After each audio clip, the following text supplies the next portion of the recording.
Alors que l'actualité marseillaise du début de semaine est surtout rythmée par les incidents en marge de l'Olympico dimanche soir, on a deux informations mercato sur lesquelles on va revenir dans cet épisode, vous l'aurez vu au titre et à la miniature. On reviendra aussi sur la suspension de Leonardo Balerdi et sur les joueurs qui sont sous la menace d'une suspension pour le match face à Strasbourg. On évoquera la situation de Lirola et Conrad qui ont fait parler d'eux dans le bon sens du terme cette semaine, et on reviendra évidemment sur l'actualité autour des gros incidents de dimanche soir. Avant de commencer la vidéo, petite question pour vous, pensez-vous que le retour de Pape Gueye va nous faire du bien? Est-ce que vous le pensez capable de bousculer la hiérarchie de Gattuso au point de postuler à une place de titulaire à moyen terme? Ou à l'inverse, est-ce que vous pensez qu'il part vraiment de loin? Et à votre avis, est-ce qu'Aliou Cissé va l'appeler pour la CAN avec le Sénégal? J'attends vos avis en commentaire. On commence directement par un focus sur les suspensions. La première info, c'est que Leonardo Balerdi est suspendu pour le match face à Lille alors qu'il était initialement suspendu pour le match de dimanche soir contre Lyon. Au-delà de son absence lors du prochain match, ça veut aussi dire qu'il n'aura pas à purger sa suspension au moment où le match sera reporté, et ça interpelle parce qu'habituellement les groupes sont figés quand les matchs sont reportés. Est-ce qu'il considère que comme le match n'a pas commencé, il est simplement reporté à une autre date, et dans ce cas de figure les groupes ne sont pas figés? Dans ce cas-là, est-ce qu'on pourra compter sur Pape Gueye au retour de sa suspension si le match face à Lyon se joue plus tard? À confirmer au moment venu, mais quoi qu'il en soit, Balerdi loupera le match à Lille, à voir quel sera l'état physique de Samuel Gigot parce qu'il n'était pas encore opérationnel dimanche soir, et différents médias annonçaient Bamo Meïté comme titulaire avant que le match ne soit reporté. C'est dommage parce qu'il avait enfin une opportunité de se montrer d'entrée de jeu, quoi qu'il en soit son moment viendra, ça j'en suis sûr, mais c'était l'occasion entre la blessure de Gigot et la suspension de Balerdi. A voir maintenant quelle sera la charnière ce week-end face à Lille, et surtout si Gigot est apte à débuter, et d'après ce que disait Gattuso en conférence de presse, une titularisation de Meïté n'est pas totalement à exclure. Côté infirmerie, Pau Lopez a fait son retour à l'entraînement d'après les infos de Flo Germain, mais il sera peut-être encore un peu juste pour débuter. Blanco aurait aussi eu quelques pépins physiques ces derniers jours d'après Gattuso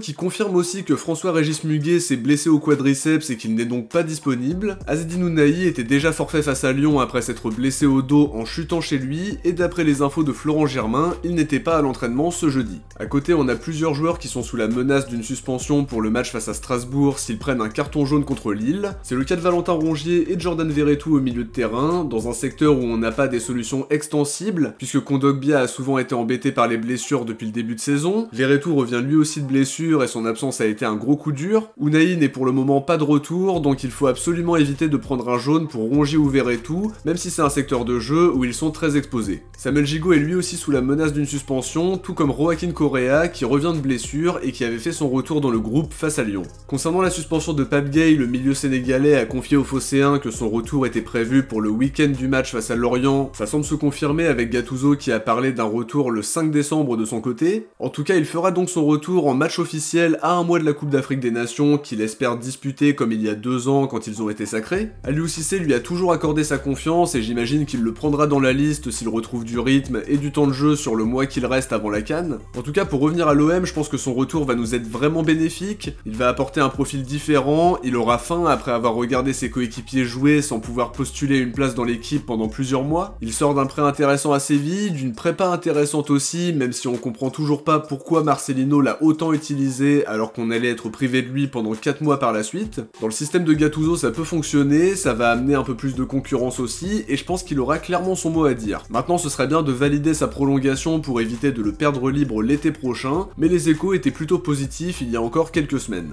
Autre info intéressante côté olympien, avec 2 joueurs qui ont été nommés pour le Ballon d'Or africain. Chancel Bemba d'abord, qui avait été excellent sur les 6 premiers mois à l'OM avant de connaître une période plus mitigée depuis, même s'il est bien meilleur depuis quelques matchs sur ce début de saison. En tant que capitaine, il a mené la RDC vers une qualification à la CAN 2024, et même s'il ne part pas favori dans ce trophée très loin de là, c'est une belle récompense pour lui de figurer parmi les prétendants au Ballon d'Or africain. Azzedine Ounahi en fait évidemment partie après sa magnifique Coupe du Monde. En club, ça a été plus délicat avec d'abord une situation collective compliquée à Angers, puis un temps de jeu réduit depuis son arrivée à l'OM, entre sa blessure et les choix des différents coachs. C'est en tout cas Victor Osimhen et Yacine Bounou qui font figure de favoris, mais à voir qui sera sacré le 11 décembre à Marrakech. Petit mot maintenant sur les prêtés, même si on reviendra en détail sur leurs prestations dans le prochain épisode de Focus sur les prêtés qui sortira certainement pendant la prochaine trêve internationale. La première bonne nouvelle, c'est que Conrad de la Fuente a fait son retour après sa blessure du début de saison. Il faisait partie du groupe d'Eibar pour les 2 derniers matchs de championnat sans entrer en jeu pour autant. Il a officiellement fait son retour sur les terrains face au Lorca Deportiva en Coupe du Roi en jouant une quinzaine de minutes et en inscrivant son premier but sous les couleurs d'Eibar pour une large victoire 4-0. Espérons maintenant qu'il puisse enchaîner les matchs pour définitivement se lancer, même si le staff d'Eibar sera certainement prudent avec lui dans un premier temps. Bonne nouvelle aussi pour Paul Lirola qui était titulaire et qui a joué 75 minutes face à Cagliari en s'offrant une passe décisive sur le but du 3-0. Malheureusement pour eux, ils se sont inclinés 4-3 alors qu'ils menaient 3-0 à la 72e. Sur le plan individuel, c'est une bonne chose de voir Lirola titulaire et ça montre bien que Di Francesco, qu'il a bien connu à Sassuolo, lui fait toujours confiance même s'il manque de rythme.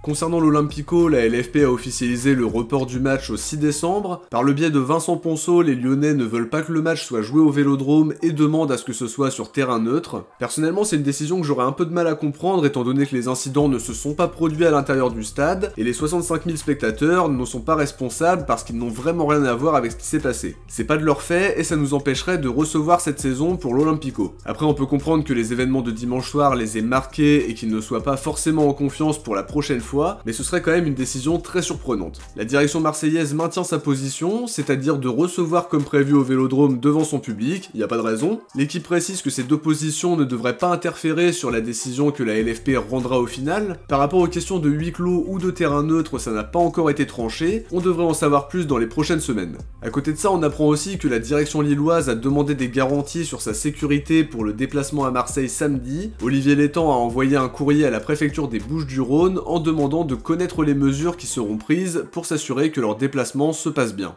On termine maintenant sur une note un peu plus positive avec 2 infos mercato qui sont sorties ces derniers jours. D'après le tabloïd danois Ekstrabladet, l'OM aurait supervisé Nikolai Wallis, milieu offensif danois de 27 ans qui réalise un super début de saison avec Brøndby. 7 buts et 2 passes D en 14 matchs toutes compètes confondues. Il a récemment honoré sa première sélection avec le Danemark face à Saint-Marin. Sur son profil, il peut jouer milieu offensif, mais il a déjà joué ailier gauche et ailier droit pendant sa carrière. Un joueur polyvalent qui est sur une très bonne dynamique, en pleine pente ascendante et qui doit passer un cap dans sa carrière à 27 ans. Il est estimé à 3 millions d'euros par Transfermarkt avec 2 ans et demi de contrat restant. Il pourrait venir doubler le poste d'Amin Harit dans le cœur du jeu sans être un investissement trop important, même si son début de saison doit attirer les convoitises d'autres clubs. Le côté gauche est semble-t-il réservé à Iliman Ndiaye et Correa à l'heure actuelle, même si on pourrait même ajouter Luis Enrique dans quelques temps s'il revient de son prêt à Botafogo. L'idée de la direction c'est peut-être de tenter de le faire signer cet hiver pour compenser des départs à la CAN, mais surtout pour avoir une solution offensif supplémentaire sans trop se ruiner. A voir si ça va se concrétiser, mais c'est une piste qui mériterait d'être creusée parce que ce sera pas hors de prix. Autre information mercato dont on a entendu parler, Tutto Mercato Web affirme que Longoria a tenté de faire signer Elie Junior Kroupi pendant le mercato d'été, mais que le jeune attaquant de 17 ans avait préféré rester à Lorient et avait rejeté l'approche. C'est une information qui se tient parce que les deux directions s'entendent très bien, à l'image du deal Touré-Meïté, même si au final les deux dossiers étaient séparés. Elie Junior Kroupi est certainement revenu dans plusieurs discussions entre les deux clubs parce que c'est un jeune joueur qui a beaucoup de potentiel, qui peut occuper différents postes sur le front de l'attaque. Il a confirmé les promesses sur le début de saison avec un doublé face à Lyon qui a été très remarqué. Il avait aussi marqué face à Nantes, 2 passes D contre Nice et Monaco, et finalement depuis ce match à Monaco, il n'a plus quitté le 11 de départ lorientais. A voir si Longoria repassera à l'offensive dans les prochains mercatos, mais en tout cas, Elie Junior Kroupi est bien dans le viseur de la direction. Il a refusé l'approche, mais c'est pas quelque chose de définitif parce qu'il voulait certainement ne pas griller les étapes, et peut-être que la direction retentera sa chance dans les mois à venir. On avait vu avec le dossier Mohamed Ali Chaud que Longoria était très intéressé par les jeunes joueurs qui se montrent très vite avec l'équipe première, mais malheureusement le dossier Chaud ne s'était pas concrétisé, ce sera peut-être le cas cette fois avec Kroupi. De notre côté, on arrive à la fin de cet épisode, j'espère que ça vous a plu, et comme d'habitude, si c'est le cas, n'oubliez pas de laisser un like pour soutenir la chaîne. Un grand merci à tous ceux qui y pensent à chaque vidéo. Je vous invite aussi à vous abonner en activant la cloche pour ne rien louper des prochaines vidéos. Si vous avez regardé cet épisode jusqu'au bout, écrivez Mercato dans les commentaires. De mon côté, je vous dis à très vite pour une prochaine vidéo, qui sera très probablement l'avant-match d'OM Lille qui sortira vendredi dans la matinée. D'ici là, je vous invite à aller voir la vidéo qu'on a faite sur les incidents de l'Olympico. Ciao, portez-vous bien et surtout allez l'OM.